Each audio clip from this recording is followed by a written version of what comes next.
बड़े बड़े रागी, बड़े बड़े विरागी, बड़े बड़े त्यागी अनंत अनंत काल तक साधन संपन्न होकर के यम नियम आसन प्राणायाम प्रत्याहार धारणा ध्यान समाधि अष्टांग योग की अवस्था से ऊपर उठ करके अन्नमय को प्राणमय में, प्राणमय को मनोमय में, मनोमय को ज्ञानमय में, ज्ञानमय को विज्ञानमय में, विज्ञानमय को स्वादिष्ठान में, स्वादिष्ठान को मणिपूरक में, मणिपूरक को आज्ञाधान में, आज्ञाधान को अनहद में, अनहद को तुरीयावस्था में, तुरीयावस्था को ब्रह्म चैतन्य की निर्विशेष आत्मा की संवर्षक ज्योति को आवर्तक गति में ले जा करके ध्याता ध्येय ध्यान की ध्येय काराकारित वृत्ति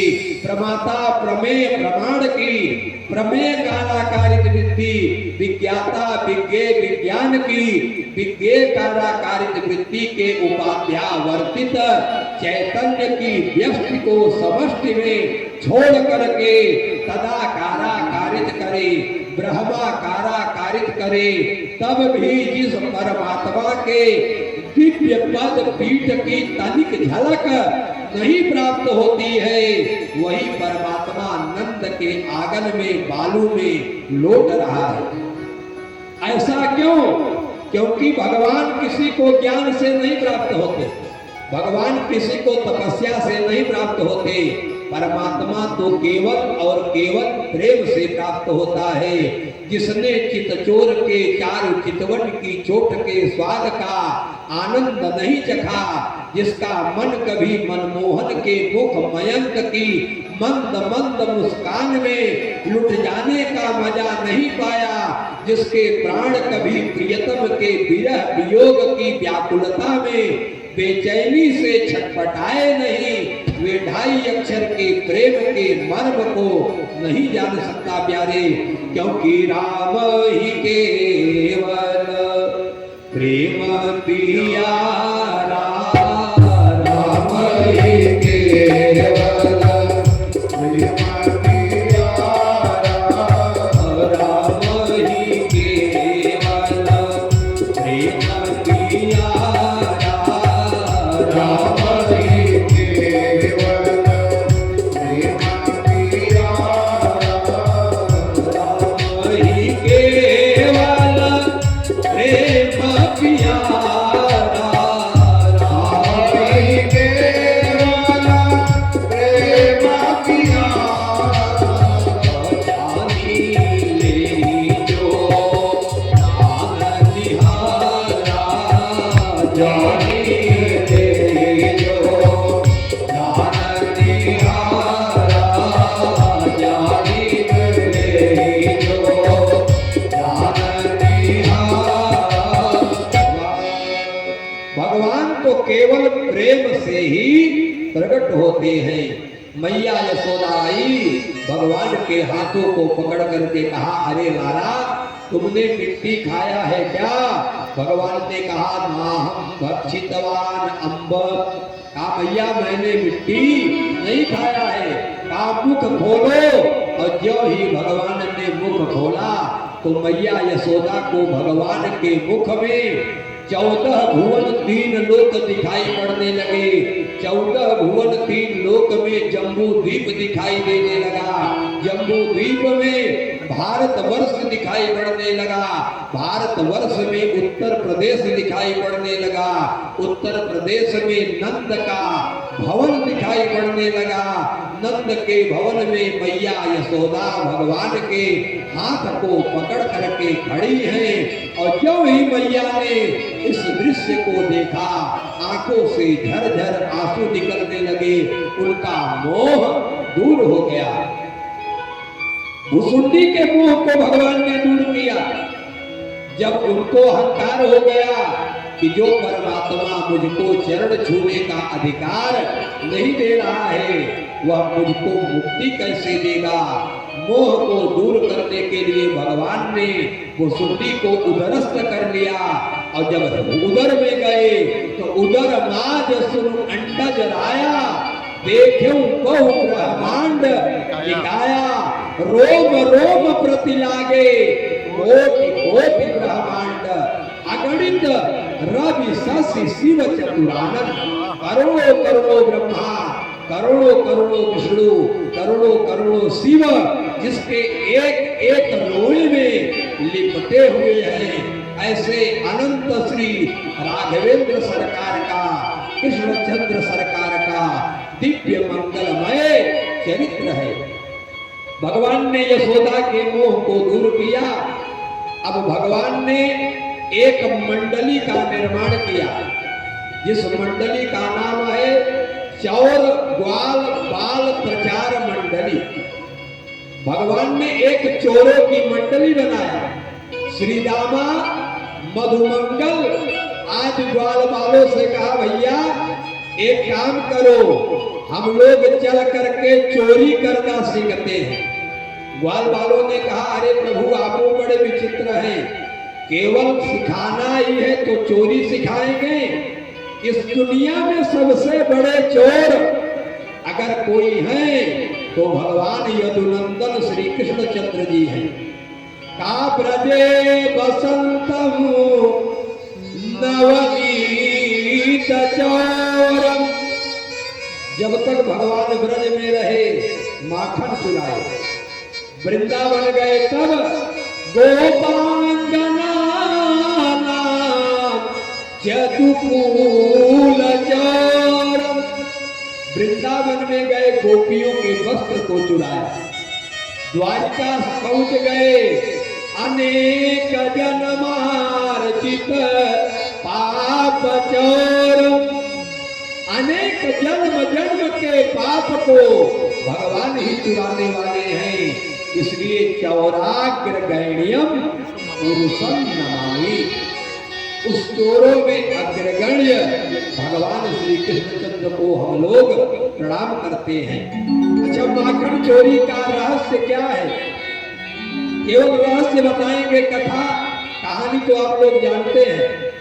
माखन चुराने का रहस्य भगवान का यह है कि जीव के जीवन के जो दुख है, जो संसार में दुख और सुख आता है, क्योंकि दुख और सुख का क्रम लगा रहता है कि राजनीतिक भंवर में रहते हैं, देखता हूँ अधर में रहते हैं।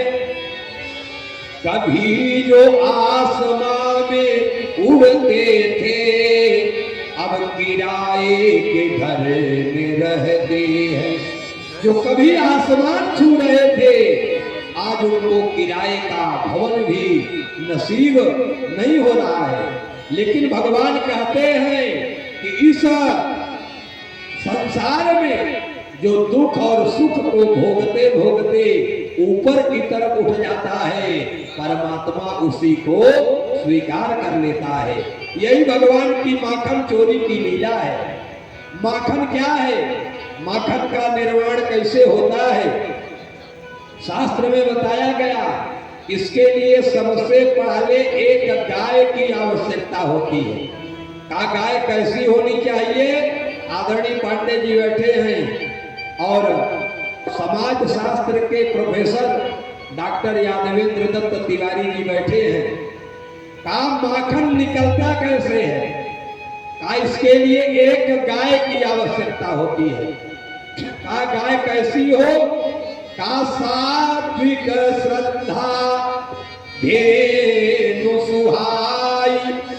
का वह गाय सात्विक हो, श्रद्धा से युक्त हो। तो जब गाय आ जाती है तो देसी गाय को जो लगाए होंगे वह ऐसे नहीं लगती, उसके पैरों में एक छनानी लगाई जाती है। का वह छनानी कैसी हो?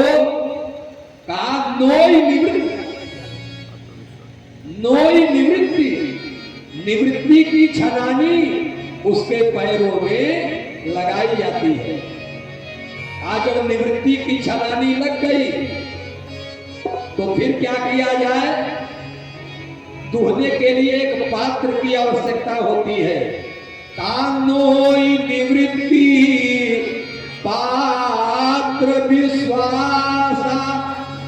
विश्वास का पात्र हाथ में ले लिया जाए। और दुहने वाला कैसा होना चाहिए? अहीर कि नोई निवृत्ति पात्र विश्वासा निर्मल मन अहीर निज दासा। उसके दो विशेषण लगाए। का पहला तो निर्मल मन हो और निज दास हो।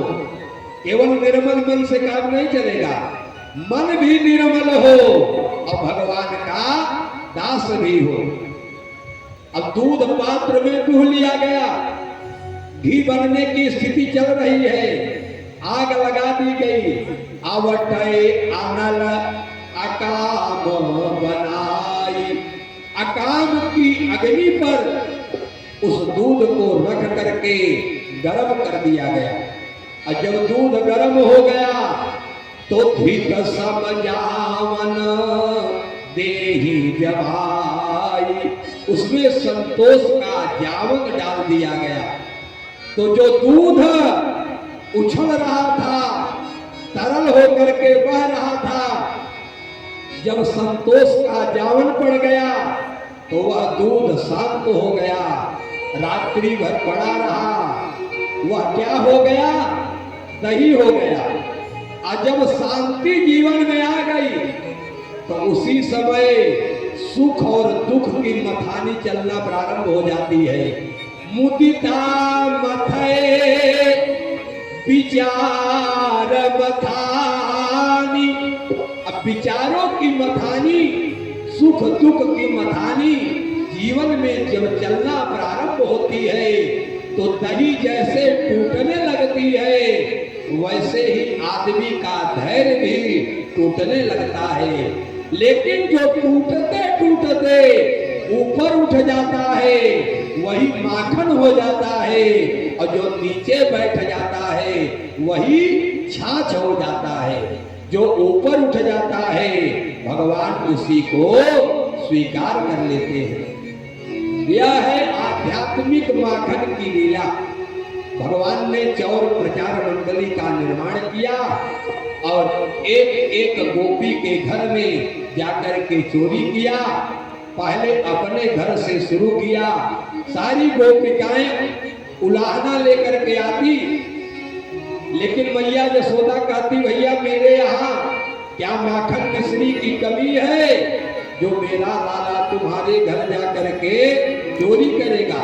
एक गोपी ने कहा, आज मैं तुम्हारे लाला को पकड़ करके चोरी करते हुए रंगे हाथ लेकर के आऊंगी। और वह गई गोपी, रात्रि में एक ऊपर मथानी लगा दिया और सीकर के ऊपर सीकर रख करके जो माखन वाला सीकर था वह सबसे ऊपर रख दिया और उसके गले में एक घंटी बांध दिया।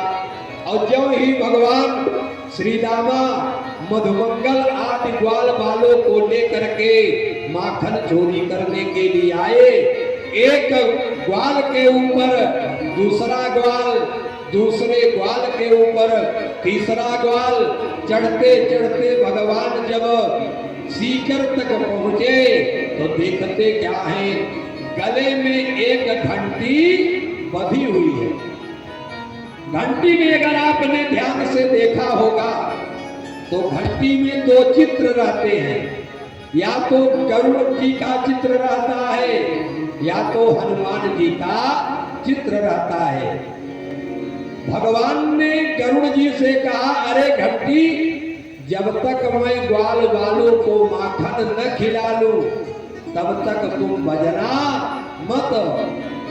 घंटी ने कहा, एवं वस्तु। अब भगवान एक लोना माखन निकाले, मधुमंगल को खिलाया।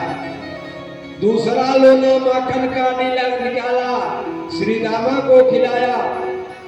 सारे ग्वाल बालों को खिला करके मरकान भोक्षत बंदरों को भगवान ने माखन खिलाया।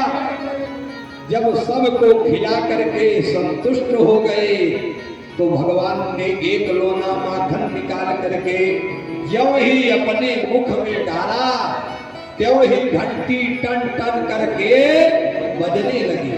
और ज्यों ही घंटी बजी महाराज, त्यों ही वह गोपी जाग गई और भगवान को रंगे हाथ पकड़ लिया।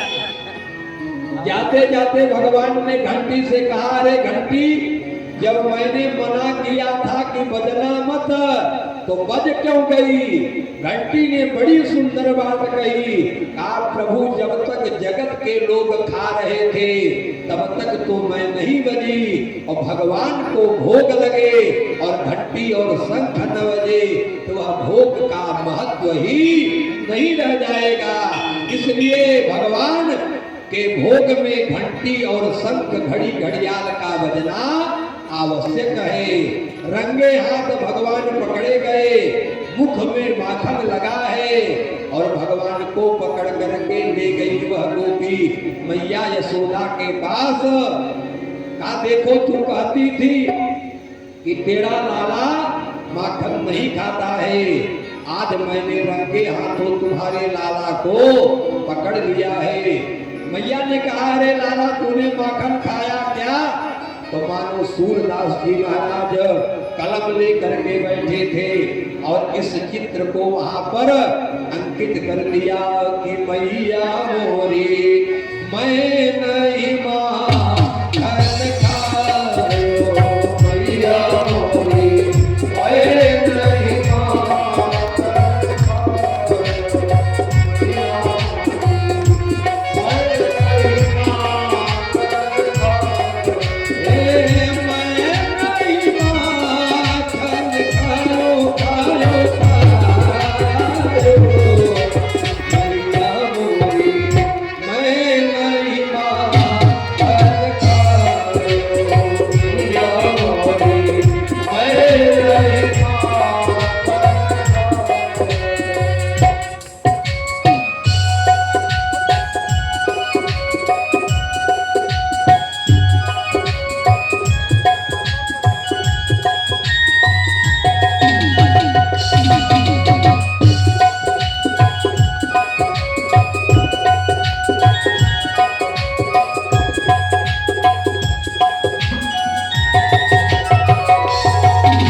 मैं नहीं नहीं खाया है। तो मैया ने कहा है बताओ अगर माखन नहीं खाया है तो तुम्हारे गालों पर माखन कैसे लगा है? भगवान सफाई में कह रहे हैं कि ग्वाल बाल सब पैर पड़े हैं, ग्वाल बाल सब पैर पड़े,